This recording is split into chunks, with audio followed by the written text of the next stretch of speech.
Hello दोस्तों, हमारे channel अमृत coaching centre में आप सभी का स्वागत है। और आज हम लोग सीखेंगे क्लास 5 इंग्लिश लेसन 14 का क्वेश्चन और आंसर। इस लेसन का टाइटल है the little for tree. Answer the following questions, यानी निम्नलिखित प्रश्नों के उत्तर दीजिए। जो भी प्रश्न पूछे जाएंगे उसका आप लोग को उत्तर देना है।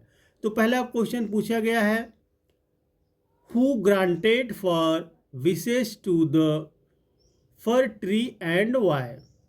देवदार के पेड़ की 4 इच्छाएं किसने पूरी की और क्यों।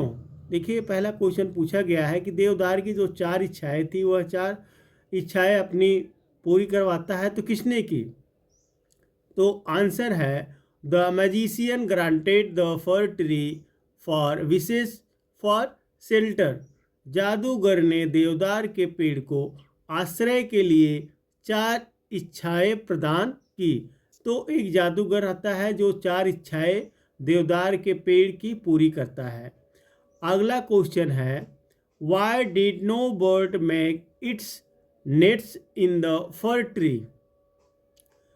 तो किसी पक्षी ने देवदार के पेड़ पर अपना घोंसला क्यों नहीं बनाया। क्योंकि आप लोग देखते हैं जो पक्षी घोंसला बनाते हैं तो पेड़ के ऊपर बनाते हैं, लेकिन इस देवदार के पेड़ के ऊपर कोई भी पक्षी अपना घोंसला क्यों नहीं बनाया। तो घोंसला क्यों नहीं बनाए, अब देखिए उत्तर दिया गया है, the fir tree had needles like leaves. देवदार के पेड़ की पत्तियां सुई के आकार की थी। यानी देवदार के जो पेड़ था उसकी पत्तियां कैसी थी, सुई के आकार की। उसका पेड़ भी आप लोग देखेंगे जो पत्तियां रहती है नुकीली टाइप की रहती है। So no bird made nest in it. इसलिए कोई पक्षी उसमें घोंसला नहीं बनाता था। तो जहाँ पर सुविधा किसी को मिलती है वहीं पर रहेगा। तो जो देवदार का पेड़ था उसकी पत्तियां सुई की जैसी थी, इसलिए वहाँ पे कोई पक्षी घोंसला नहीं बनाता था। अगला क्वेश्चन है, what was the second wish of the fir tree. देवदार के पेड़ की दूसरी इच्छा क्या थी।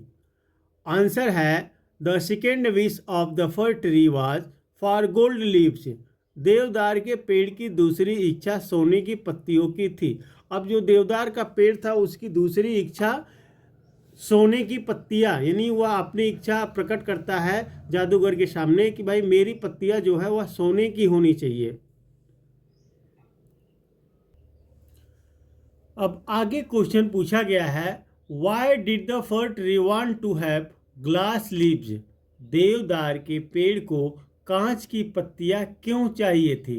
अब देखिए, देवदार के पेड़ की कई इच्छाएं होती है, तो अगला इच्छा उसकी थी कि उसकी पत्तियां जो है कांच की यानी हो जाए, शीशे की हो जाए। अगला है, what happen to the glass leaves. कांच की पत्तियों का क्या हुआ। तो यहाँ पे पूछा गया है कि देवदार के पेड़ की जो इच्छा थी वह कांच की पत्तियां क्यों चाहिए थी, और कांच की पत्तियां का क्या हुआ। जब उसके कांच की पत्तियां हुई तो फिर क्या हुआ। आंसर है the fir tree thought that if I had glass leaves. देवदार के पेड़ ने सोचा कि अगर मेरे पास कांच की पत्तियां होंगी, people could not steal the glass leaves. तो लोग कांच की पत्तियां नहीं चुराएंगे। अगला है, why did the fir tree wish to have its needle like leaves back. तो देवदार का पेड़ अपनी सुई जैसी पत्तियों को वापस क्यों चाहता था। अब अंत में देवदार का पेड़ जो है इच्छाएं अपनी पूरी करवाता। जब सोने की पत्तियां हो गई तो लोग उसको चुराने लगे, तोड़ने लगे। कांच की पत्तियां हो गई तो टूटने लगा, जिससे हवा हो गया, हवा चलने लगी तो एक दूसरे में टकराएगा, शीशा तो टूट जाएगा। इस प्रकार से वह अपनी इच्छाएं बदलता रहता है। अब आगे जो है फिर वह हार मानकर सुई जैसा जो पत्तियां उसकी थी फिर वैसा वापस चाहने लगा। आंसर है, at last the pine tree understood. अंततः चीड़ यानी देवदार के पेड़ को समझ में आ गया, that if I had needle like leave, कि मेरे पास सुई के आकार की पत्तियां होती। The goat could not eat them, man could not steal them. तो बकरी उन्हें नहीं खाती, मनुष्य उन्हें नहीं चुरा सकता। And the wind could not break them, और हवा उन्हें नहीं तोड़ सकती। तो जैसे उसके पहले पत्ता था सुई के जैसा, अगर वैसा हो जाता तो ना तो कोई चुरा ले जाता, ना तो तोड़ता, ना तो बकरी खाती, और ना ही हवा उसको तोड़ पाता। आगे दिया गया, right T for true and या फॉर फॉल्स स्टेटमेंट्स। सत्य कथन के लिए टी तथा असत्य के लिए यफ लिखें। पहला है, the fir tree had soft green leaves.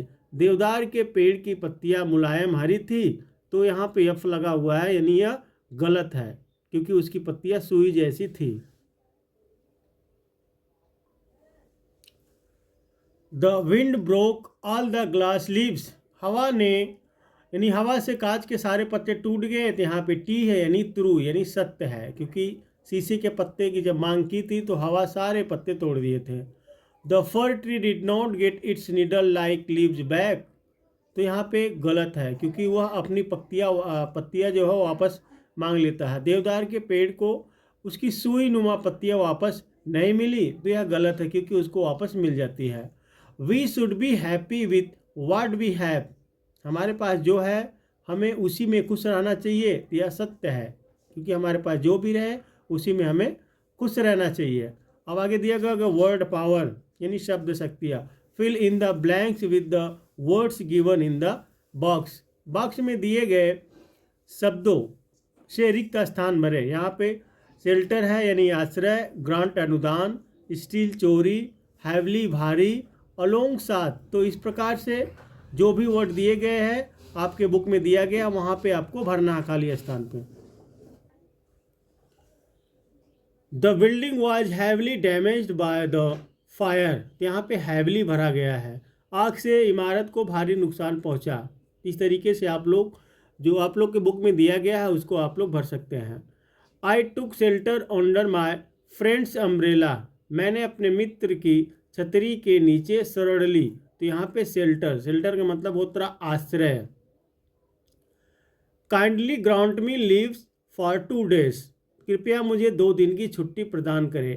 तो यहाँ पे ग्रांट लिखा हुआ है तो आप लोग ग्रांट भरिए। She went along with her mother to watch a movie. वह अपनी माँ के साथ फिल्म देखने गई थी। तो यहाँ पे अलोंग भरा हुआ है तो आप इसको अलोंग भर सकते हैं।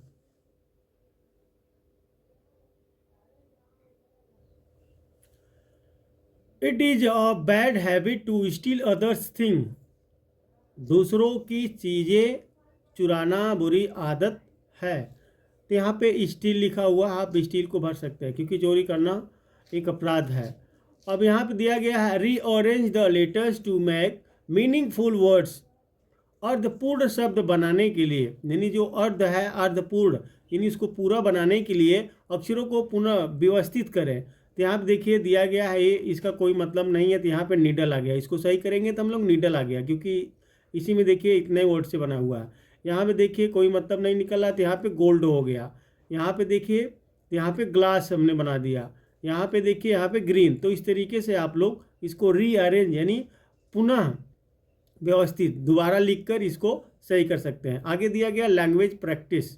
Fill in the blanks using has और हैव। तो हैज या हैव का प्रयोग करके रिक्त स्थान भरें। तो आपके बुक में दिया गया है कहाँ पे हैज आएगा, कहाँ पे हैव आएगा, तो यहाँ पे हमने भर दिया है। Ram has a good story book. यानी Raman has a good story book. Raman के पास एक अच्छी कहानी की किताब है। तो रमन यहाँ पे थर्ड पर्सन सिंगुलर है तो हैज लगेगा। I have a younger brother. मेरा एक छोटा भाई है। तो यहाँ पे आई के साथ हैव लगता है, यानी फर्स्ट वचन है तो यहाँ पे हैव लगा हुआ है तो आपको हैव लगाना है। आगे है, they have completed their class work. उन्होंने अपना क्लास वर्क पूरा कर लिया है। तो यहाँ पे हैव लगा हुआ। दे बहुवचन है, थर्ड पर्सन है लेकिन बहुवचन है, बहुवचन के साथ हैव लगता है।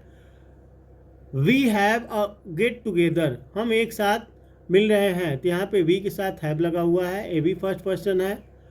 It has started raining. बारिश शुरू हो गई है। तो यहाँ पे हैज़ का उपयोग हुआ है। Elephants have big years. हाथियों के कान बड़े होते हैं। तो यहाँ पे बहुवचन है तो हैव लगा हुआ है। Anita has a new pencil box. Anita के पास एक नया पेंसिल बॉक्स है। तो यहाँ पे अनीता सिंगुलर है, थर्ड पर्सन। तो यहाँ पे हैज लगा हुआ है। We have been to the zoo, हम चिड़ियाघर गए हैं, तो यहाँ पे वी के साथ हैव लगा हुआ है।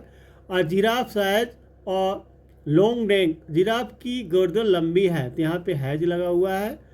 Beena has lost her water bottle, Beena ने अपनी पानी की बोतल खो दी है, तो बीना एक थर्ड पर्सन सिंगुलर है, तो यहाँ पे हैज लगा हुआ है।